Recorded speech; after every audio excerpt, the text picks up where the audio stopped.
Welcome, stranger. Name's Halleck, and it's a pleasure meeting you. I run this little shop. Got enough supplies here to keep you alive and fighting. Rage, at its core, is a first-person shooter. These other elements like racing and vehicle combat, they're additive to the experience. But it's important not to get confused by really what we do. We're id, we make first-person games. You know, when you pick up the shotgun and you shoot a bad guy, you know what to expect.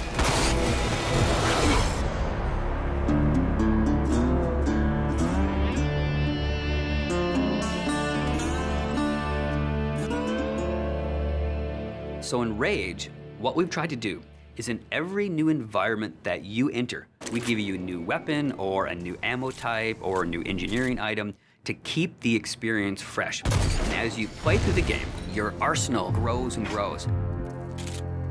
It's a few different elements that really make a weapon good or satisfying.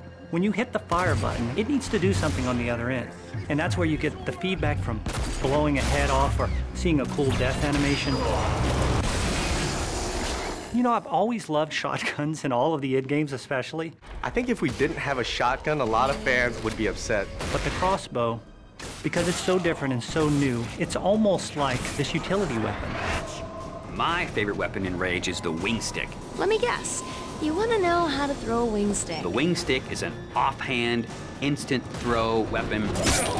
The wing stick is such an iconic weapon. It's this bladed death boomerang, and it has like a smart nano targeting core, is some of the mythos that we've built into it. And if you time it right, you can chop the heads off of mutants with it. We have these things we call gadgets or engineering items. Things like a little remote control car with a bomb attached to it. Now you're building this little defense turret. If you have the parts and you have the plans to build it, you can build these anywhere in the world. So now you're running around, you're firing, and instead of just tossing a grate or just throwing the wing stick, you're tossing down a little defense turret. We have other more complex engineering items as you progress through the game, things like sentry bots that are automated robots that shoot all your enemies for you.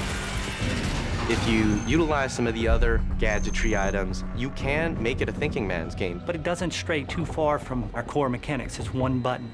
It all follows the same principle. I pay nicely for quality goods. There is an economy, and when people first think about the economy, they think RPG. But the economy is really your tool to manipulate how you want to play the game. It really is this player choice mechanic. So you're picking up this cash and these other cool items, then you sell it and you pick which ammos you want to buy.